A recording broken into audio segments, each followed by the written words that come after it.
Welcome to LC Guitars. My name is Robert Livingston. I'm the owner and luthier at LC Guitars. Today we are going to start preparing for the 2020 unofficial Great Guitar Buildoff being sponsored by Crimson Guitars. They are doing the official one is amongst a bunch of YouTubers who are building guitars from Crimson Guitar kits.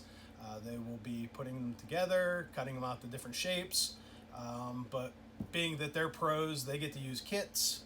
Us amateurs, we get to play with actual real raw wood. So we're going to start off getting our body together. First thing we're going to do is joint our 4 pieces of this roasted ash to make a 1-piece body. To do that, to prepare it, we're going to go through, joint each individual seam by hand with a hand plane, get everything to where it closes up nice and tight when you push it together with basically just hand pressure. You don't want to rely on the clamps to force the wood together. You want to be able to have everything go together with hand pressure, which, as you can see, most of these joints go together quite well with hand pressure, but there is a little bit of a gap in the center one, so we are going to work on that. Also want to show you where for the neck, we are going to be using the 7-piece flame maple and ebony neck blank. This was prepared for another guitar. This is actually the offcut from that guitar. It was a bass guitar, so we'll be using this as our neck blank. Going to be using an ebony fingerboard that we are going to bind with ebony binding. Guitar shape will be based off of my music caster design, which is roughly based off of a Fender Swinger, made in sometime in the mid to late 60s. Very comfortable, very ergonomic, small guitar shape. Should provide a really good instrument. Neck we'll be using for template is just my standard neck template for it. So follow along. Today we're hoping to get the body blank glued together. We're going to start off by clamping the board in the vise. We want to check and make sure that it is square first and flat. So to do that, clamp it in the vise. Take our machinist square, and if you could zoom in down here, you can see that that is a fairly tight joint across there, and across here it starts to get a little bit off. So what we'll do is, since it's down a little bit on this side, we're going to plane a little bit off of this side first and then run the plane across the whole thing.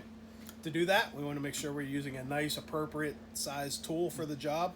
So we'll be using this Stanley plane to clean the wood up. Actually, this number 6 will probably be a little bit more appropriate.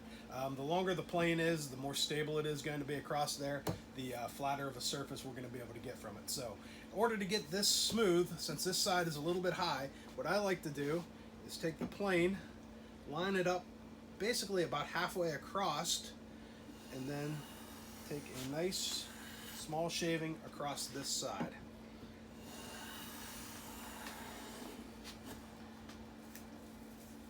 About halfway across with the shaving, then come back and take a full shaving the entire width of the board.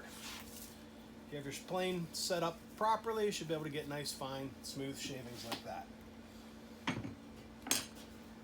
Go back, check it with the square, and now we are nice and flat across that. Next, we want to check for straightness. So we'll place a straight edge across there, and if you can see daylight under the straight edge, you need to get that nice and smooth, which that is nice and straight across there now. So that board is ready. Place it back in there, and we will do the edge of this board.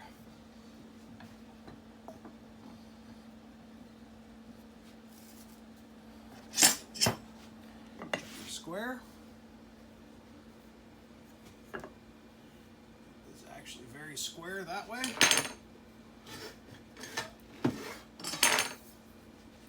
For straightness, it is very straight. Then what we're going to do is just to make, there's a little bit of a roughness across there, I'm just going to take a sanding block with a 150 grit sandpaper, place it across it, putting even pressure the whole way across the block. Just make it nice and smooth with the sanding block.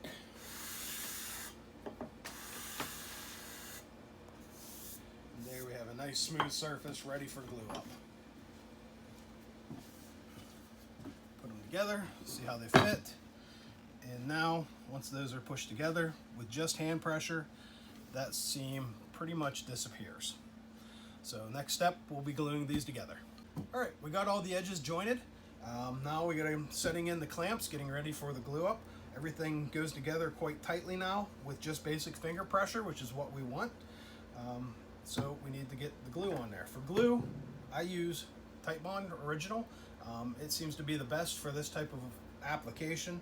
I do use some other glues on occasion, but stay away from Titebond 2 and Titebond 3 for instrument quality work. They have some additives, can get a little bit gummy, so stick with the Titebond Original glue for it. We want to make sure we get a nice even coat.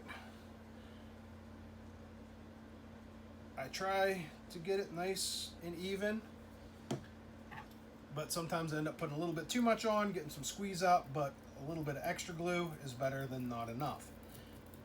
I like to use these little rollers from Woodcraft. They're silicone based. They leave just the right amount of glue across for the glue up. So, best if you can put glue on both edges.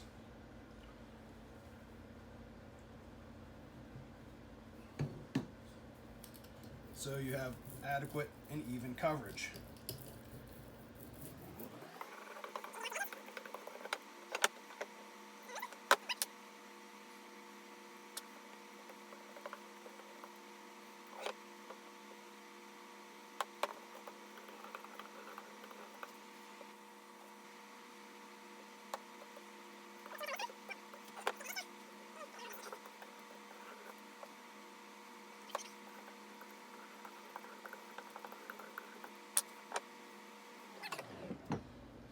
Place.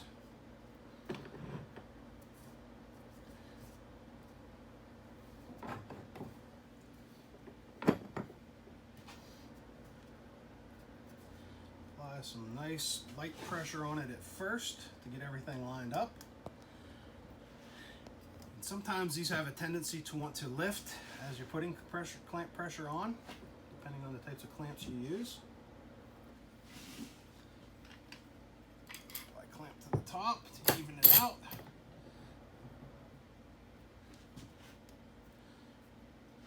If you're having an issue where it is lifting a little bit, you can put a clamp on that seam, put a piece of wax paper under it so it doesn't glue your clamp to the board, and that pulls those edges down. Holds them square, a bit more clamp pressure, and basically you just want to squeeze the clamps until you get a nice even glue squeeze out, putting even pressure the whole way across the clamps, across the piece of wood that we're clamping together. Once you see that it's smooth, check, make sure that you're lined up fairly well. We will be running this through a thickness sander to get it perfectly even, but that's pretty good. Even pressure, joints are closed up very well. Now, once this is clamped up, you're going to want to let it dry for at least an hour before you remove it from the clamps. Preferably 2 to 3 hours is best, but we'll put this away for a while and make sure that we write the time on it. And right now it is 1:30. All right, 2 hours later we are back. I took this out of the clamps before we really thought to turn the cameras on, but I just wanted to show you what I do now to prep the body to get it ready. First off, you got some rough glue pieces on here. I just take a card scraper and kind of scrape off some of the glue so it doesn't jam up the sander.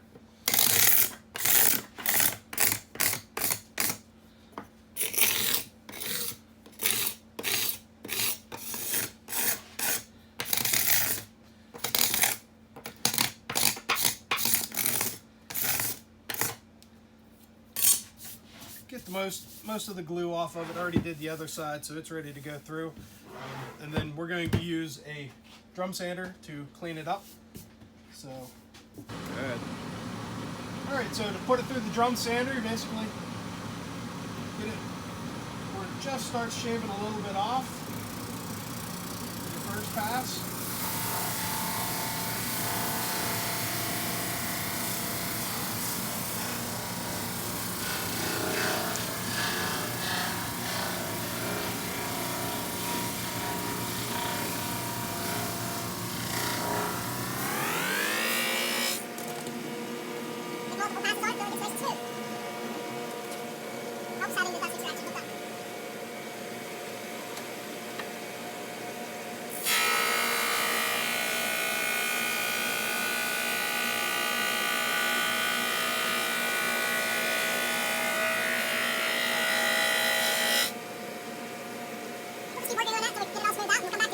Alright, so it is through the drum sander. I have a little bit of a burn mark on one of my belts, so it left a little bit of a burn mark on there, but to fix that we're just going to use some 120 grit on a palm sander and smooth it up some.